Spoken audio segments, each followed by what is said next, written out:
हरे राम, राम हरे हरे, हरे कृष्ण। सभी एक साथ बोलेंगे। भगवान नाम का उच्चारण प्रयत्न पूर्वक करना चाहिए।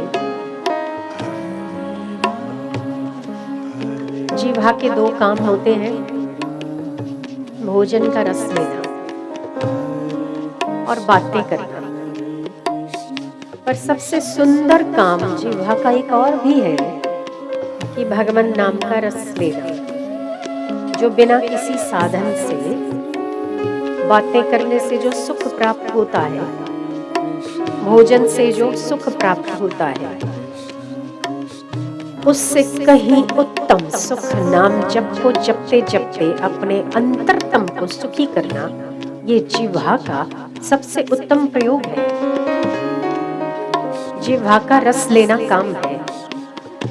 फिर आप भोजन करके रस लेते हैं या नाम जप से आपको रस मिलता है, वो आपके अंतर की गति के ऊपर निर्धारित होता है, आपकी उन्नति पर निर्धारित होता है। यदि आप नाम जप लेते लेते रसमय होते हैं, आपका अंतःकरण शुद्ध है। यदि आपको रस नहीं आता है, तब भी लेते रहिए, अंतःकरण शुद्ध होता रहेगा। जैसे एक दिया सलाई कचरे के ढेर में गिरते ही कचरे को आग लग जाती है। चिंगारी कहीं पर भी उड़े जैसे सूखे तृण को आग लगाने में सक्षम होती है, ठीक वैसे ही यदि हमारे चित्त में सत्संग की महत्ता नहीं है, हमारा चित्त अधिक काम उन्मुख होता है, विकारी होता है, चंचल होता है, नाम जप का आश्रय लीजिए, करते रहिए, जपते रहिए, जपते रहिए। जपात सिद्धि संशय मत करो जप में, जप करते रहो, करते रहो। एक न एक दिन मन की स्थिति ऐसी हो जाएगी कि आप सत्संग का एक वचन सुनकर शांति को प्राप्त हो जाए। इसीलिए जप करते रहो। तमाम धर्म ग्रंथ, तमाम संत, तमाम भगवान के भक्तों ने एक मुख से, एक मत से गाया है कि भगवान का नाम काम पर विजय प्राप्त कराता है, भगवान का नाम पापों पर प्रहार करता है, भगवान का नाम पुण्य प्रदायी होता है। इसीलिए अपने आप को अधिक शाना समझकर बैठे मत रहो, नाम जप करते रहो। हरे राम, राम राम हरे हरे, रस लेते लेते भगवान का नाम तो होता ही रस के लिए। डूबते को तिनके का सहारा।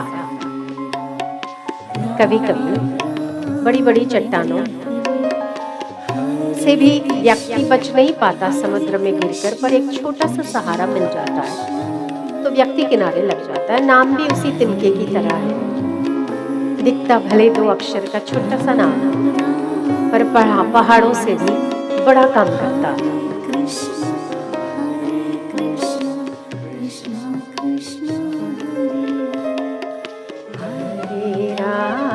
हरे राम, राम राम हरे हरे, हरे कृष्ण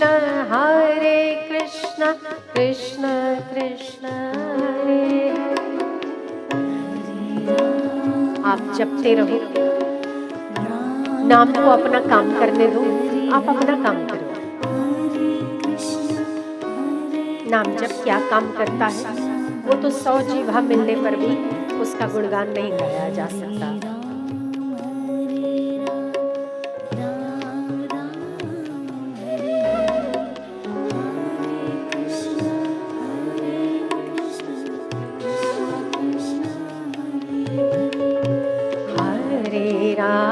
हरे राम, राम राम हरे हरे, हरे कृष्ण कृष्ण कृष्ण हरे हरे, हरे राम राम राम हरे हरे, हरे कृष्ण कृष्ण कृष्ण हरे हरे, हरे राम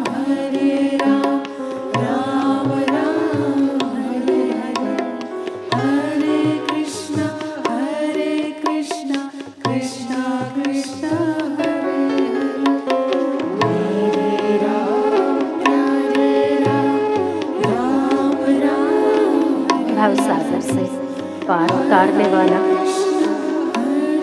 नाम, अंतःकरण की शुद्धि करने वाला नाम, भगवान को वश करने वाला नाम, काम पर विजयी होने वाला नाम, चंचलता का हरण करने वाला नाम, सद्बुद्धि देने वाला नाम,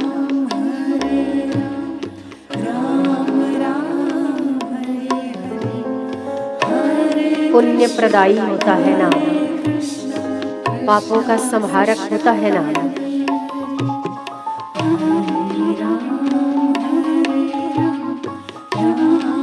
इसीलिए प्रयत्न पूर्वक नाम में लगना चाहिए।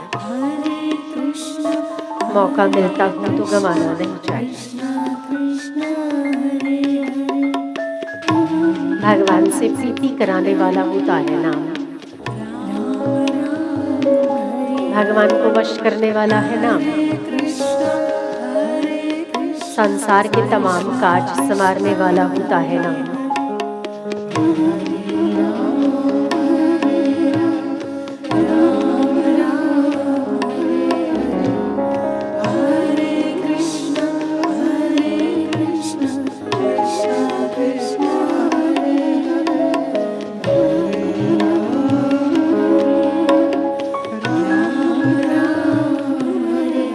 अपने आप को छोड़कर जपिए तो लाभ ज्यादा होगा। अपने अस्तित्व को मिटाकर जपिए तो नाम जप अपना रंग दिखाने लगता है। आप कुछ नहीं हो। क्या आप जानते हो भगवान विष्णु शेष शैया पर आराम करते हैं। जिस शेष शैया पर भगवान विष्णु विराजते हैं उस शेष के फन 10,000 होते हैं। 10,000 फन वाले शेष पर भगवान विष्णु आराम करते हैं, विश्राम करते हैं। उन 10,000 फनों में से किसी एक फन पर राई के दाने जितना छोटा सा एक गोला, जिसे हम पृथ्वी कहते हैं, वो 10,000 फनों के किसी एक फन पर अवस्थित है। वो पृथ्वी है। बताओ, इस पृथ्वी की कीमत एक राई के दाने जैसी है, तो इतनी बड़ी पृथ्वी में आपकी कीमत कितनी होगी?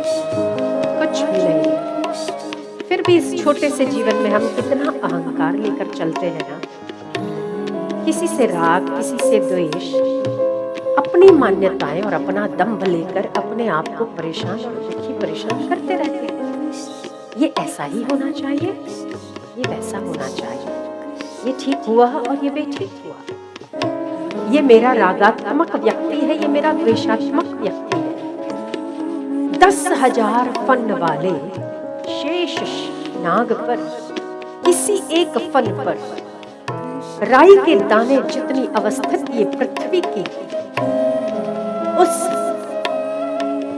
उपस्थिति में आपकी उपस्थिति कहाँ है बाबा? ढूंढ कर तो बताओ। नहीं मिलेगी। राई के दाने में दूसरा राई का दाना बन ही नहीं सकता। खंड खंड होने पर राई का दाना बिखर जाता है। उसमें आप एक छोटे से जीव, इतनी बड़ी पृथ्वी, उसमें इतना पा लेना है, इतना छोड़ देना है, इतना कर लेना है। उसकी क्या बिसात है, क्या कीमत है उसकी? वास्तव में जब तक अहम है तभी तक दूरी है, जब अहम मिटता है तभी। बिंदु जब सिंधु में मिल जाए तो सागर की ताकत रखता है। ऐसे ही हमारा यदि शरीर को लेकर अहंकार है, मैं ये कर डालूंगा, ये पहुंच जाऊंगा, यहाँ मैं इतना तो हासिल कर ही लूंगा, इतना मैंने प्राप्त कर लिया। बाबा, पृथ्वी के, अगर इतनी बड़ी पृथ्वी को भी शेष नाग अपने एक फन पर राई के दाने जैसी जगह देते हैं, तब आपका करना और ना करना क्या मायने रखता है। आपने कुछ कर लिया तो क्या, और अगर कुछ नहीं कर लिया तो आपको तो यही करना चाहिए। हरे राम राम राम हरे हरे, हरे कृष्ण कृष्ण कृष्ण हरे हरे। यदि आप मिटोगे ना तो ये पक्का है कि आपसे ऐसे कार्य घटित होंगे जो इस संसार में आज के पहले किसी ने नहीं किया।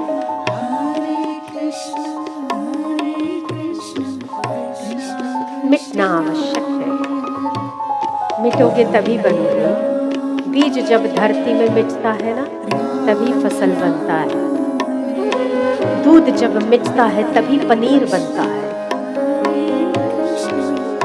मिट जाओ, कहाँ मिटना है, उसके चरणों में मिटना है। मैं कुछ हूँ उस अहंता को मिटाना है। मैं कुछ नहीं हूँ, जो कुछ है मेरा यार, मेरा परमात्मा, मेरा प्रियतम है, और वही होना भी चाहिए जो वो चाहता है। मैं चाहता हूँ वो अगर ना हो एक बार तो दिक्कत नहीं है, वो नहीं ही होना चाहिए, पर जो वो चाहता है वही होना चाहिए। आप अपने आप को दंभ रहित होकर, अहंकार रहित होकर उसके चरणों में सुपुर्द करके तो देखो, उसकी रजा में राजी रहकर तो देखो, फिर वो क्या से क्या करवाता है वो भी देखते। हरे कृष्ण कृष्ण कृष्ण हरे हरे, हरे राम। सभी प्रयत्न पूर्वक बोलोगे, क्योंकि परमात्मा की महिमा और स्तुति हम नहीं गा सकते हैं, वो अनंत है, उसकी कथाएं अनंत है। इसीलिए नाम जप एक उत्तम आश्रय। हरे राम राम हरे हरे, हरे कृष्ण कृष्ण कृष्ण हरे हरे। भगवान वेद व्यास 18 पुराणों की रचना करने वाले व्यासपीठ के जनक माने जाते हैं। इस संसार को व्यासपीठ भगवान वेद व्यास के द्वारा प्राप्त है। इस जगत में जितने भी संत, ऋषि, मुनि, वक्ता, प्रवक्ता, विद्वान, पंडित जितने भी लोग हैं, वो सारे उच्छिष्टम जगत सर्वम, संतों का उच्छिष्ट, भगवान वेद व्यास का उच्छिष्ट बोलते हैं, मतलब झूठा बोलते हैं। झूठा मतलब वो झूठा नहीं, असत्य नहीं, उच्छिष्ट मतलब उसका खाकर छोड़ा हुआ प्रसाद जगत को बांटते हैं। कुछ भी वेद व्यास के बाहर नहीं है। व्यास को दूसरा नाम गुरु कहते हैं, और इस गुरु की परंपरा से ही इस जगत ने ज्ञान की प्राप्ति की है, ज्ञान में आगे बढ़े हैं। जो कुछ भी व्यासपीठ के द्वारा बोला जाता है वो भगवान वेद व्यास का उच्छिष्ट है। ऐसे वेद व्यास ऋषियों में श्रेष्ठ, जिसे ऋषि नहीं पर भगवान की पदवी प्राप्त होती है, ऐसे भगवान वेद व्यास 18 पुराणों की रचना करने के बाद भी संतुष्ट नहीं होते हैं। सरस्वती नदी के किनारे एक बार बैठे चिंतित अवस्था में विक्षिप्त चित्त से नारद जी घूमते हुए आते हैं और वेद व्यास को कहते हैं कि क्या बात है, आप इतने निरस से क्यों जान पड़ते हैं। वेद व्यास अपने मन की व्यथा कहते हुए कहते हैं, देवर्षि, मैंने आज तक जो कुछ भी किया है जगत के कल्याण के लिए किया है। अपने बारे में नहीं सोचा जितना मैंने जगत के बारे में सोचा है। जगत को मैंने दर्शन दिया है, 18 पुराणों का दर्शन, उपनिषदों का सार, भाषा और टीका करके मैंने उसका जो विश्लेषण दिया है, आज के पहले उसका विश्लेषण केवल वेदों में श्लोकों के रूप में सम्मिलित था, पर आज मैंने जगत को वह पुराण दिए हैं जिसे जनता समझ सकती है, जनता उतार सकती है। मैं मानता हूं कि ये जो कुछ भी मैंने किया है जगत के हित के लिए किया है। देवर्षि ने हामी भरते हुए कहा,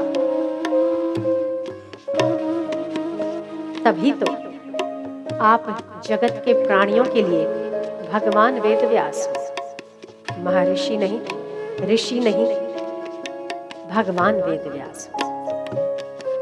देवर्षि, इतना करने के बाद भी मेरा चित्त शांत नहीं है। कुछ तो कमी मुझे लग रही है जो मेरा ध्यान नहीं जा रहा। देवर्षि कहते हैं वेदव्यास से, व्यास जी,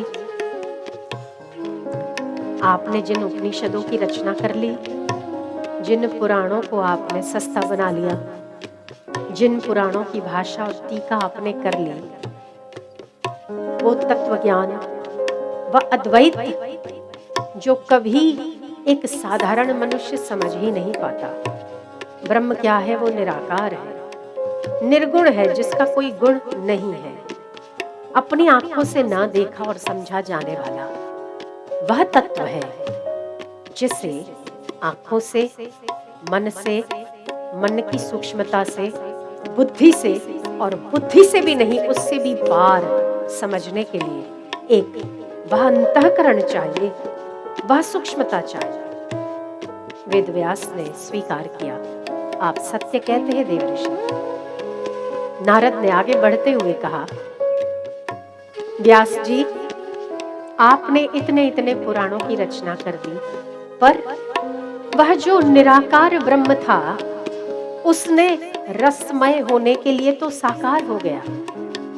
वह तो इस धरती पर अटखेलियां भक्तों के चित्त को प्रसन्न करने के लिए और प्रेम लेने और प्रेम देने के लिए वह साकार हो गया, उसका तो आपने वर्णन ही नहीं किया। वेदव्यास आगे पूछते हैं, नारद, तो मुझे क्या करना चाहिए, क्या कहना चाहते हो? जो भगवान का नाम, केवल भगवान की उपस्थिति कुछ लोगों को तारती है। जो ज्ञान तत्व का जो विचार करता है उसी का बेड़ा पार होता है, पर भगवान का नाम जो लेता है उसको तो तारता है, पर जहां लिया जाता है वहां भी उद्धार होता है। उसकी महिमा आपने नहीं गाई, नारद ने कहा वेदव्यास। उसका वर्णन करना तो आपने शुरू ही नहीं किया। और भगवान वेदव्यास भागवत की रचना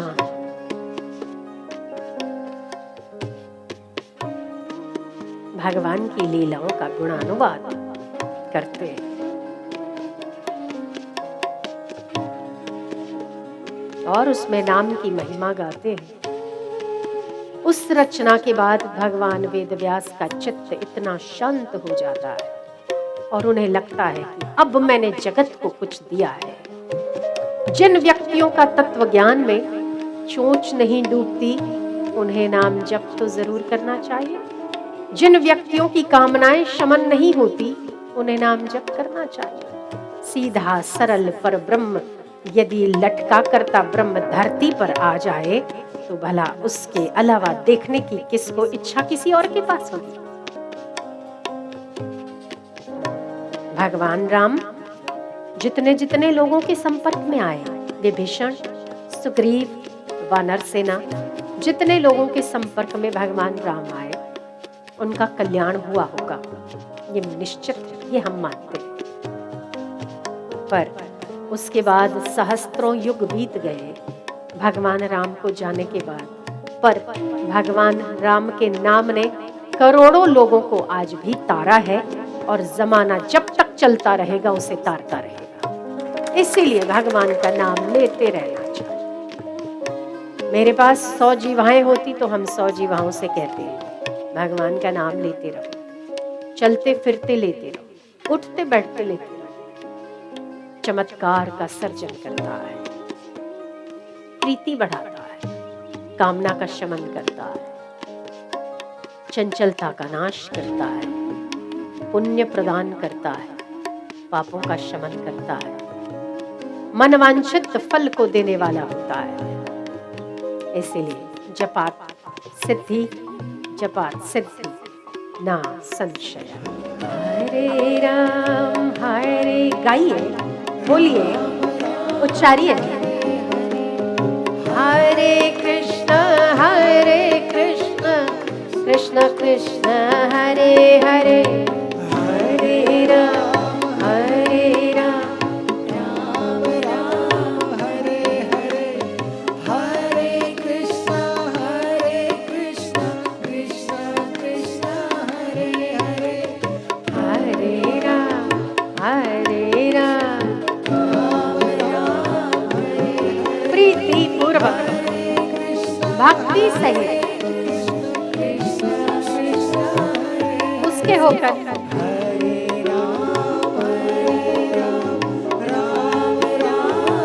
आनंद है ना, नाम जप में आनंद है, जपते रहो।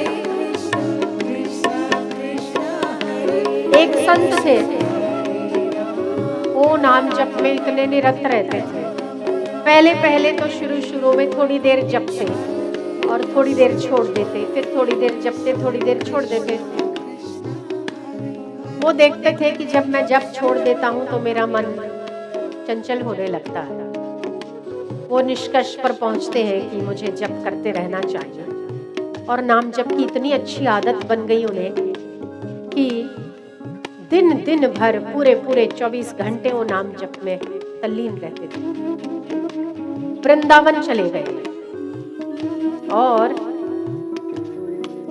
वृंदावन में किसी एक पेड़ के ऊपर बैठकर, डाली पे बैठ के, नीचे तालाब था और खुद डाली पर बैठ के जप करते थे।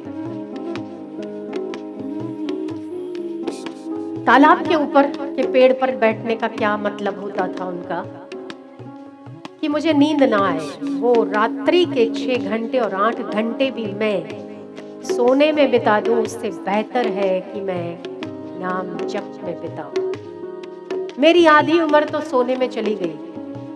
अब तक जब तक मुझे समझ आई कि नाम जप क्या काम करता है, तब तक मेरी आधी उम्र बीत गई। अब मैं 6 घंटे सोता रहूंगा तो मेरे नाम जप के अनमोल घंटे सोने में चले जाएंगे। वो डाली पर बैठते और नीचे तालाब होता था। भय के कारण उन्हें नींद नहीं आती थी, क्योंकि अगर मुंह बंद हुआ, नाम जप छोड़ दिया तो गिर जाएंगे। इसीलिए वो हरे राम राम राम वैखरी से जप करते थे, उच्चारण करते हुए जप करते थे। हरे राम राम राम हरे हरे, हरे कृष्ण कृष्ण कृष्ण। ताल के साथ करते थे, कभी मौन होकर उच्चारण करते हुए बिना ताल के करते थे। आपके पास कोई साधन उपलब्ध है, उनके पास कोई ताल नहीं था अपने मन के ताल के सिवा।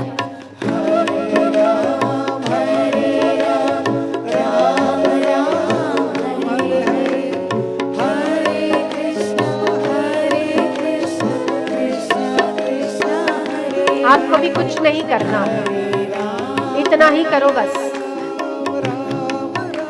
बाकी का काम परमात्मा पर छोड़ दो। हरे कृष्ण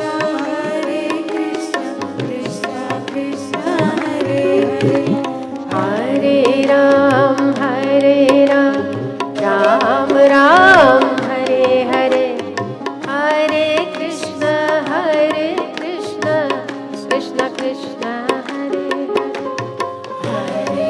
वो संत सोचते थे कि अगर मैं नाम जप में अपना समय नहीं लगाऊंगा तो ये मन का स्वभाव है भोगों को भोगना, और इतने जन्मों से मैं भोग भोगता आया हूँ, तो मेरा क्या कौन सा उद्धार हो गया। अब मुझे अपनी सारी इंद्रियों को परमात्मा के नाम जप में लगाना चाहिए। सतत सतत सतत और सतत, दिन और रात वे नाम जप में लगे रहने के कारण एक बार निद्रा देवी उसके सम्मुख खड़ी हो जाती है और निद्रा देवी कहती है कि तुमने मेरा अंगीकार ही नहीं किया इतने समय से। वो कहते हैं मुझे तेरी आवश्यकता नहीं है, अगर तू राजी हो जाएगी तो मैं अपने परमात्मा से तो दूर हो जाऊंगा, इसीलिए कृपया दोबारा मत आ। निद्रा देवी हाथ जोड़कर एक स्त्री के रूप में उनके सम्मुख उपस्थित होती और कहती है, महाराज आज के बाद मैं आपके पास कभी नहीं आऊंगी, पर मैं शुभ कामना करती हूँ आपके लिए कि आप जिसको भज रहे हो मेरी जगह पर वो उपस्थित हो जाए। हरे राम राम राम हरे हरे, हरे कृष्ण कृष्ण कृष्ण हरे हरे। ओ मेरे परमात्मा, तेरी प्रीति का दान दे देना। मुझे संसार सत्य लगता है, मैं देख रहा हूँ कि वो बीत रहा है, मैं देख रहा हूँ कि कई विद्वान भी काल के गराल में चले गए, फिर भी मैं सावधान नहीं हो पाता हूँ। ये मेरी कमजोरी ही तो है। ओ मेरे नाथ, तेरे नाम से प्रीति का दान दे, अपने चरणों की प्रीति दे। भोगो न भोक्ता वयमेव भोक्ता, कालो न याति वयमेव याता, तपो न तपता वयमेव तपता। काल नहीं गुजरता है, हम गुजर जाते हैं।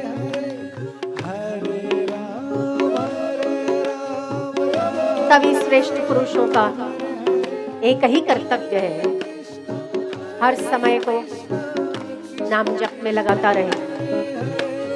हरे राम राम राम हरे हरे, हरे कृष्ण कृष्ण कृष्ण हरे हरे। सुंदर, भगवान का नाम सुंदर है। यदि आपको पहले उसमें रुचि नहीं आती है ना, तो कोई बात नहीं, फिर भी जपते रहो, रुचि होने लगेगी। क्योंकि मनुष्य का मन और बुद्धि जितनी जड़ है उतना ही उसे शुद्ध होने में वक्त लगता है। हरे राम एक वो संत थे जो अपनी रात की निद्रा को भगाने के लिए तालाब के ऊपर बैठकर, डाली पर बैठकर जप इसीलिए करते थे कि मुझे रात की नींद ना आए। और एक हम लोग हैं कि जप के समय सो जाते हैं। हमारे जैसा दुर्भागी और मूढ़ मनुष्य नहीं होगा दूसरा, जो जप चल रहा हो, संकीर्तन चल रहा हो और हम उसका लाभ ना लेते हुए हमें निद्रा इतनी अधिक प्यारी हो कि हम उस जप में भी सोते रहे। तो हमारे जैसा मूढ़ व्यक्ति शायद इस संसार में कोई दूसरा होगा।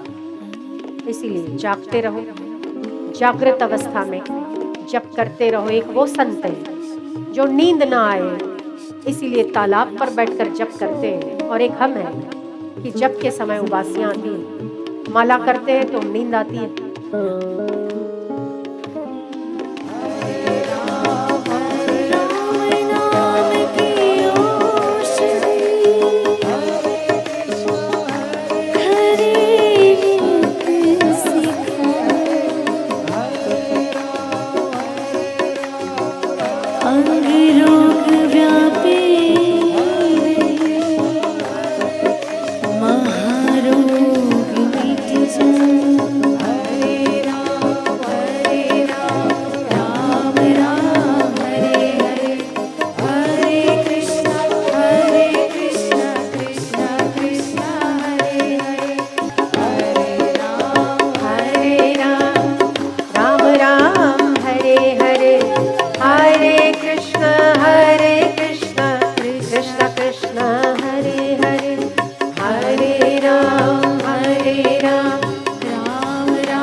जब